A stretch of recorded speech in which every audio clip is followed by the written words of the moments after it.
అందరికీ నమస్కారం అండి. ఇప్పుడు చెప్పబోయే కథ పేరు 'స్వేచ్ఛ'. ఈ కథని రచించిన వారు ప్రవల్లిక గారు. ఇక కథలోకి వెళ్ళిపోతే, వంటగదిలో 4 బర్నర్ల పొయ్యి మీద ఒక పక్క కాఫీ, ఇంకో దాని మీద ఉప్మా, మరో రెండిటి మీద కూర పప్పు పెట్టి అక్కడే గట్టుకు ఆనుకొని నించుని చల్లారిపోయిన ప్రోటీన్ కలిపిన పాలును గుటుక్కున మింగి అంట్లు తోమడంలో మునిగిపోయింది సీత. ఉదయం 8లోగా ఆ ఇల్లు రణరంగంలా ఉంటుంది. కాళ్ళకి చక్రాలు కట్టుకుని సీత భర్తకు అందిస్తూ, పిల్లల్ని లేపి స్కూలుకి రెడీ చేస్తూ, అత్తగారికి పూజకు సిద్ధం చేస్తూ పరిగెడుతూ ఉంటుంది. ఆమెను చూసిన వారికెవరికైనా ఈమె ఒలింపిక్స్లో పాల్గొంటే ఖచ్చితంగా గోల్డ్ మెడల్ వస్తుంది అనిపించక మానదు. అందరినీ 8 గంటలకల్లా తయారు చేసి లంచ్ బాక్సులు కట్టి ఇచ్చి, తను ఇంత తిన్నాననిపించి బాక్సు పట్టుకుని 8:45 కల్లా వీధి చివర ఆగే ఆఫీసు బస్సు పట్టుకొని ఆఫీసుకు పోయి తన క్యాబిన్లో కూర్చునేదాకా ఆమెకు స్థిమితం ఉండదు. అక్కడ పని చేసుకొని ఒక్కొక్కసారి మధ్యాహ్నం తినడం కూడా మర్చిపోతుంది. మళ్ళీ సాయంత్రం వచ్చి అవే ఉరుకులు పరుగులు, పిల్లల హోంవర్కులు, అత్తగారి ప్రవచనాలు, భర్తకు చిరుతిళ్ళు, ఆపై వంట పని, ఉదయం నుండి సింకులో పడి ఏడుస్తున్న గిన్నెలు, భోజనాలు, ఇవన్నీ 9:30లోగా అయిపోవాలి. 9:30 అయ్యేసరికి భర్త దగ్గరికి వెళ్ళకపోతే వారం రోజులు తెప్పి పొడుస్తూనే ఉంటాడు భర్త రఘు.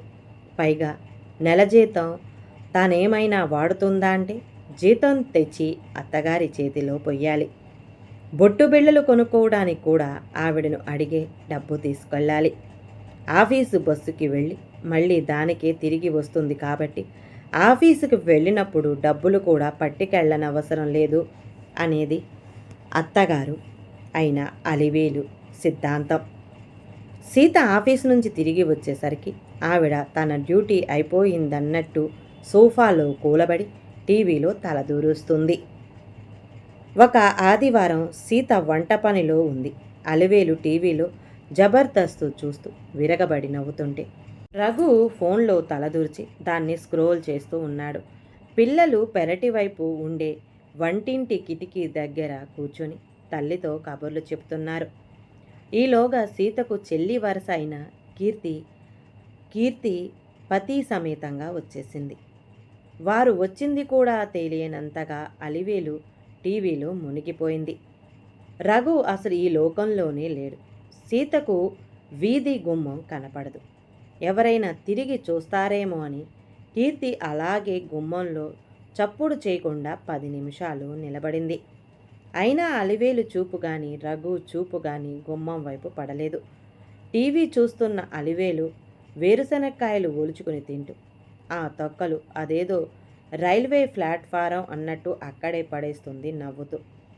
రఘు ఓ 5 సార్లు కాఫీ తాగుతాడు అనే దానికి సంకేతంగా 5 కాఫీ కప్పులు టీపాయ్ మీద ఉన్నాయి.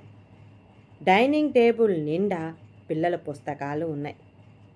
ఎదురు చూసి ఇక లాభం లేదని కీర్తి చెవులు దద్దరిల్లేలా సీతక్క అని కేక పెట్టింది.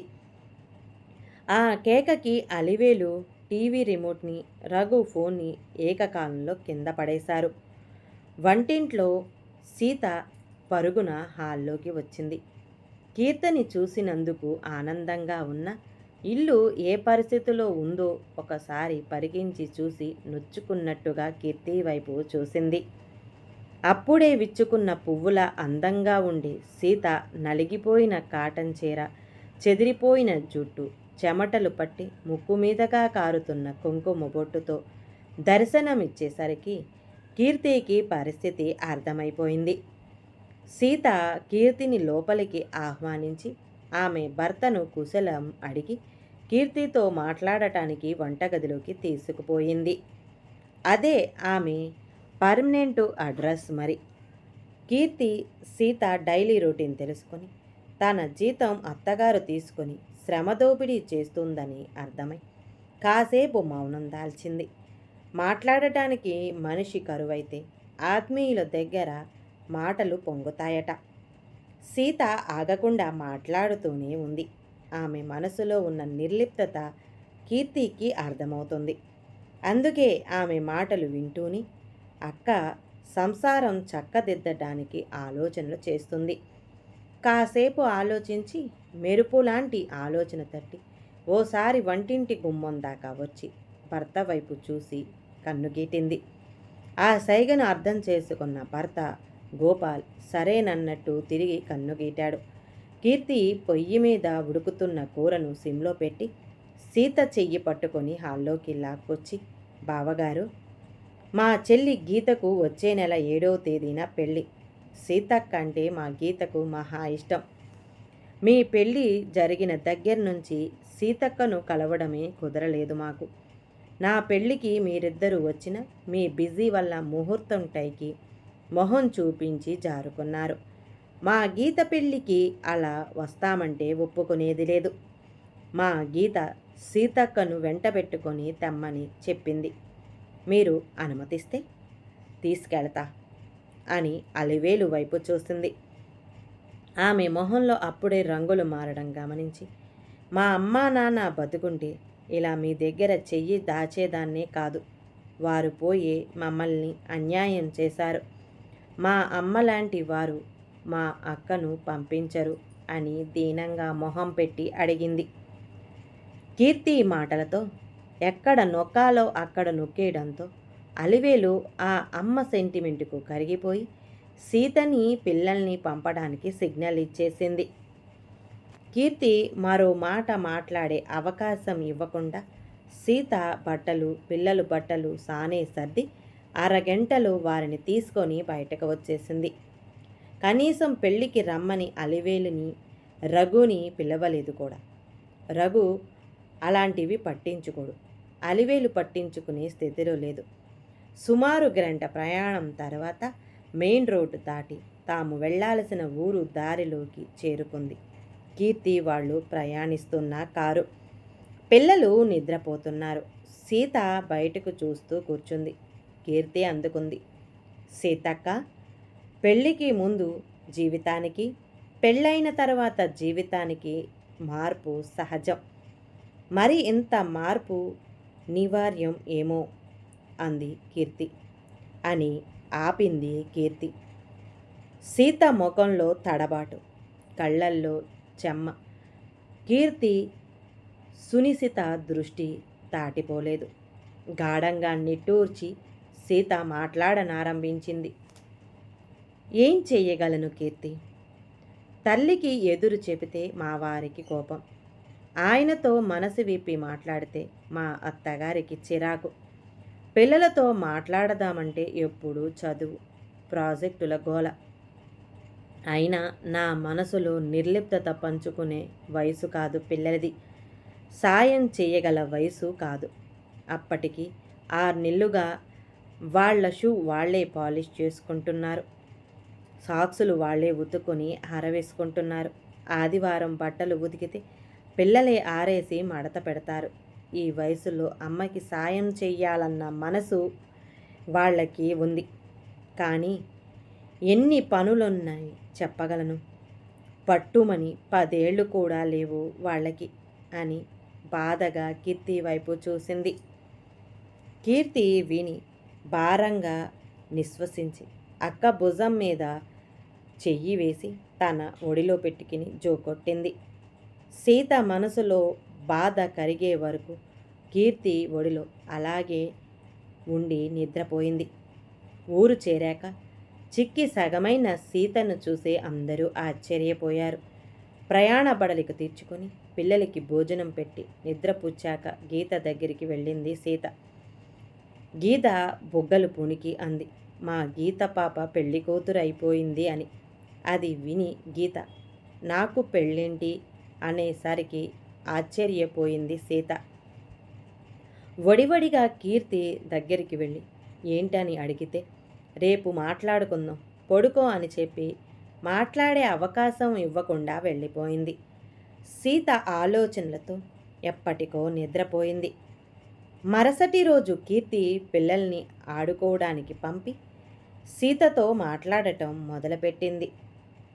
అక్క, నేను నీకు చెప్పేంత పెద్దదాన్ని కాదు, కానీ నువ్వు నేనేం చేయగలను అనడం బావలేదు. నీ స్వేచ్ఛను నువ్వే కాలరాసుకొని ఏం చెయ్యలేను అంటే ఎలా అక్క? అత్తగారు చిరాకు పడుతుందని రఘుతో మాట్లాడటం తగ్గించేశావు.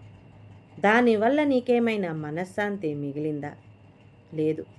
పైపెచ్చు నీకు రఘుకి మధ్య నువ్వే కట్టిన అడ్డుగోడ మిగిలింది. నీ నెల జీతం మొత్తం మీ అత్తగారి చేతిలో పోస్తూ నీ ఆర్థిక స్వేచ్ఛను నువ్వే దూరం చేసుకున్నావు. ఇంట్లో మీ అత్తగారికి ఎదురు చెప్పకూడదని పూర్తిగా మాటలు మానేసి నీ భావ ప్రకటన స్వేచ్ఛను దూరం చేసుకున్నావు. మాట్లాడితేనే ఎవరి దగ్గరగా ఉంటారు. నువ్వు నీ అన్ని స్వేచ్ఛలను త్యాగం చేశాక నీకు మిగిలినదేమిటి? నీకు నువ్వు మిగిలావా?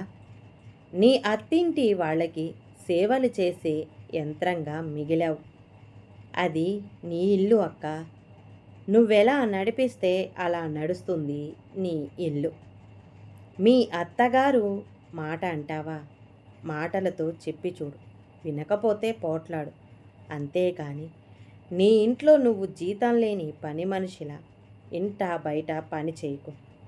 రఘుతో మాట్లాడి నీ జీతం నువ్వే ఉంచుకో. మీ అత్తగారికి కావలసినవన్నీ నువ్వే అమర్చు. పిల్లలను ఆవిడికి దగ్గర చేసి నీకోసం నువ్వు సమయం కేటాయించుకో. అందరినీ నువ్వే చూసుకుంటావు. నిన్ను చూసుకునేలా నీ ఇంటిని నువ్వే తీర్చిదిద్దు.